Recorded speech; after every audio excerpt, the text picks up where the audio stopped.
All right, what's up, guys? We are going to talk about what pretty much did most of the damage at Lake of the Ozarks. Now, right now I'm on another lake. I'm practicing. Haven't caught very many, but I have caught some big ones today. But I'm going to show y'all what I basically caught them on. Now, I didn't lose a single fish in the tournament. I don't really remember hardly losing. I think I'd lost one in practice, but I really wasn't. A couple of those in practice, if I did lose one, it was because I really wasn't trying to set the hook on them. I really wasn't trying to do too much. Like a lot of times I just kind of lean into them. A lot of times they'll just kind of hold on to it and jump, and I won't hook them. But this is basically what I threw, this structure jig. Now, I've talked about this jig a lot on my channel.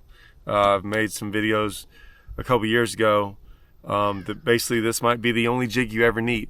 And I still kind of believe that. Like, I do everything with this jig. And that is the one I was throwing. I kind of got stuck on this brown one.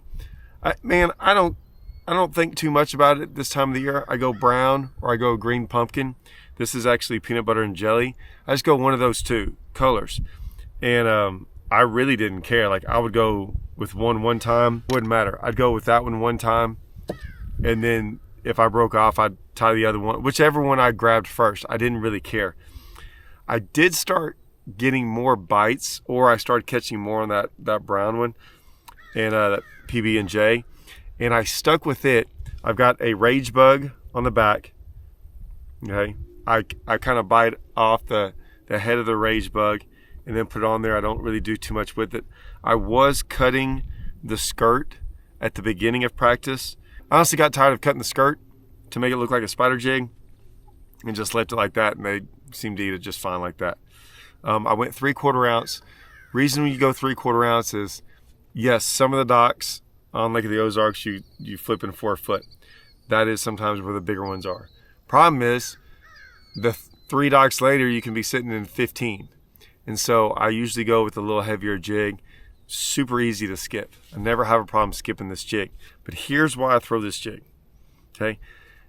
Everyone concerns themselves with the head of the jig. Okay? And they're worried about a football head jig or a flipping jig or all these different sorts of jigs. I don't care about any of that. I care about this. I care about the head of this jig for one reason. Okay? And the reason I care about it is this right here. The line tie is right here and the hook is up here. Now, I do almost everything now. I look at every hook. Owner has done a phenomenal job of making hooks now that they've always made good hooks, but I'm really paying attention to the line tie and where the point of the hook is.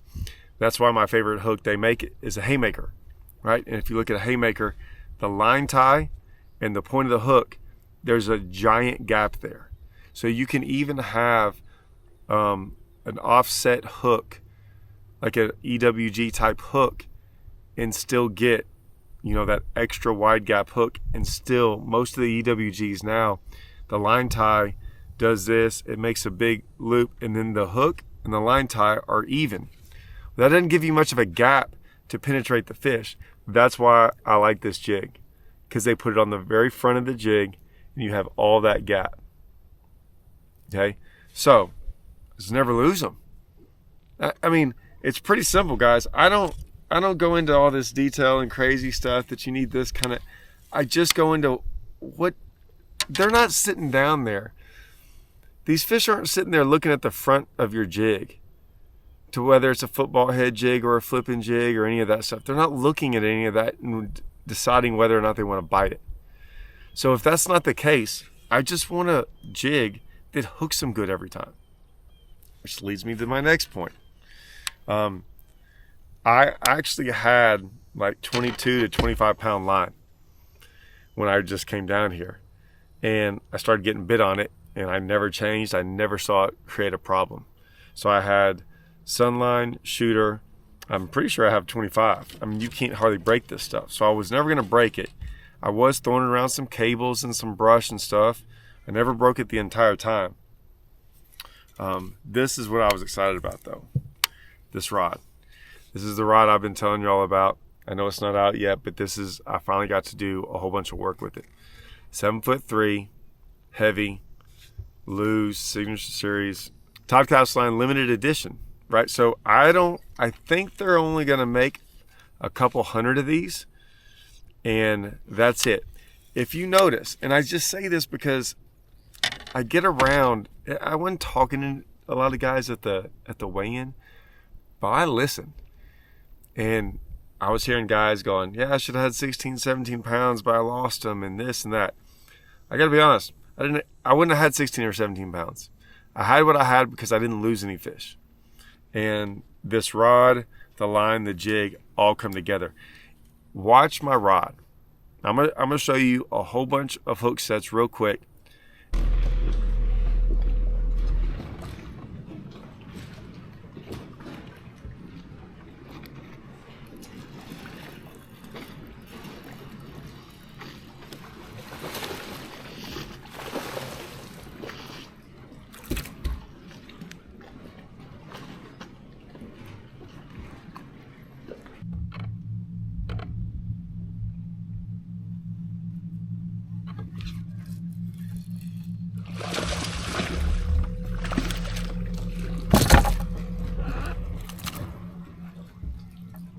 And just watch how it loads up. It's heavy, but it still bends. But it's got a very, very slow tip. And what that means is I'm not getting a bunch of bend at the very beginning of the tip. You see that? And so I don't need all that. I can feel them hit it. They're not going to let go. I just got to reel down and just smoke on them. And I smoke on them hard. And I want to hear that line and everything just... I mean, that's what I love to hear. It's just that line just tighten up. You know you hooked them real good. So, and then I got it on a Super Duty 300. There's another reel out there. It's not the 300. It's just the regular Super Duty that my boy John Bird talks about at Lews. He says he can't throw this reel. It's too big. For me, it's perfect. But the Super Duty is basically the same thing. This is just a 300. It's just a little bit bigger. But I'm going to show you some of these fish catches. Just pay attention. Pay attention to how the rod loads up. And this is another thing. I really wasn't going to bring this up. We were watching, the guy saying that, I was watching a YouTube channel. I wasn't watching it. It was just on. You know, I always tell you I don't watch YouTube. They were catching fish like on a Texas rig and some things.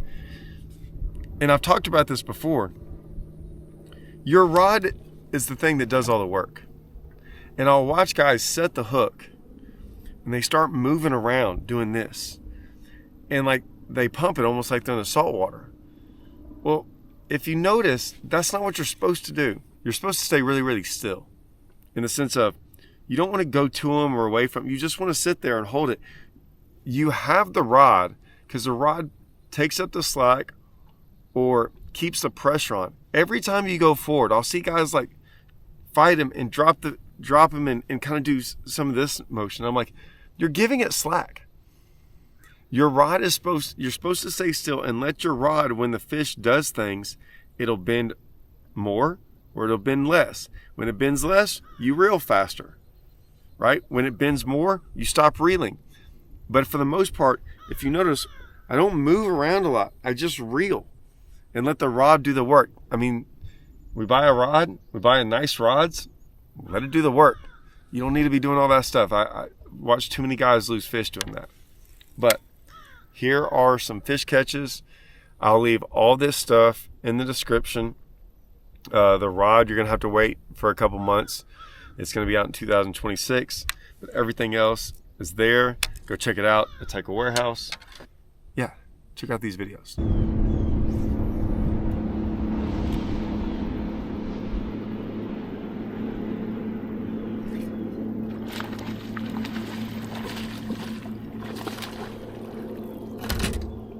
I had to. That was too cool.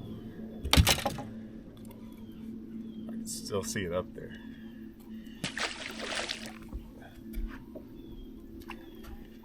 I didn't think it was that big, to be honest with you.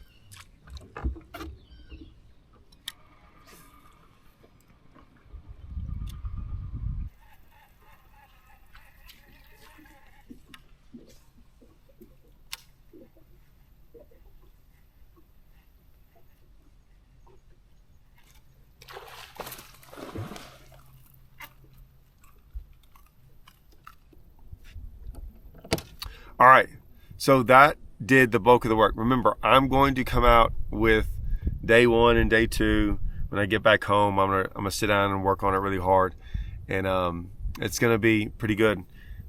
I've already stated this. I'm gonna say it again. My private channel on Lake of the Ozarks, we're gonna get like crazy in depth with everything, and I'm gonna show every single fish catch. I probably won't do that on my regular channel, but for there, I'm gonna show every single fish catch all through practice. Show the map. The map was a big thing. Explain the boat docks, explain what I was looking for, all these different things. I'll do that on my private channel. But right now, I got another hour or 2, go try to catch another giant, maybe 2, and call it a day. All right, see y'all.